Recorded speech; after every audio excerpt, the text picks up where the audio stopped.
vastustaville tahoille, että hei, siinä on oikeasti vaikutus, jolloin ilmaston lämpeneminen on ihan ok argumentti, mutta jos se on ainoa, niin se on hyvin heikko pohja. Näin, että se helposti jää sitten muut asiat sen varjoon. Ja sitten taas toisaalta tämä meidän tämänhetkinen talouskeskustelu on osoittanut sen, että sitten taas niin nämä ympäristöasiat ja ilmastokysymykset jää sitten poliittisessa keskustelussa varjoon. Että näin se tuntuu olevan, että yksi iso asia vaan niin mahtuu kerralla sitten ihmisten mieliin. Mites toi velkarahajärjestelmä?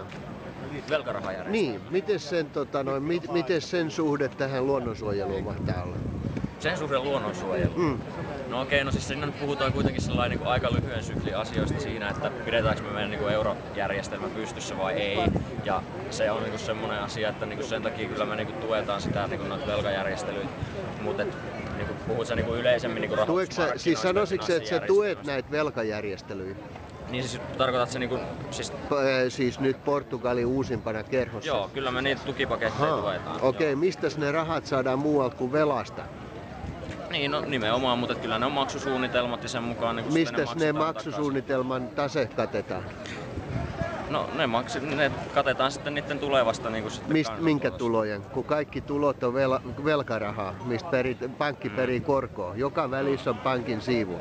Miten sä pääset voitolla siitä yhtälöstä? No mä toivon, että me pystytään jatkossa vakauttamaan sitten niin esimerkiksi pankkiverolla ja transaktioverolla meidän rahoitusmarkkinoita ja sitten sitä kautta me pystytään sitten vakauttamaan sitä koko tilannetta. Että kyllä meillä tulevaisuudessa nyt puhutaan, okei ne on suuria summia, mutta kyllä se kapasiteetti mikä meillä jatkossa on, niin kyllä me pystytään kattamaan.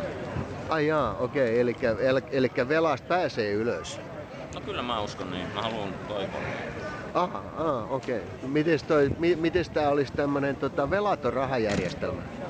Velaton rahajärjestelmä? No kuulostaa ihan hyvältä, mutta että nyt jos puhutaanko me nyt silloin esimerkiksi Zeitgeist-liikkeen resurssitaloudesta tai jostain tämmöistä vastaavasta? Me puhutaan velattomasta rahajärjestelmästä, missä raha laskee liikkeelle valtio, niin kuin ihmiset uskoo, että se laskee liikkeelle nytkin. Mitä se ei todellisuudessa tee, paitsi setelit ja kolikot. Niin. Olisiko täällä mitään yhteyttä siihen velkakierteen katkaisemiseen? No varmaan todennäköisesti olisi. Että mä en ole ihan varma, että kuinka tavallaan realistinen tommonen järjestelmä meillä tällä hetkellä sitten oikein on, mutta onhan tossa ihan tietty logiikka. No mä meinaan vaan, että realistinen.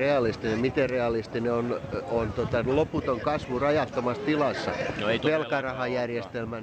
velkarahajärjestelmähän pakkaa laajenemaan koko ajan, koska jostain on saatava tää korkoihin menevä lisäraha.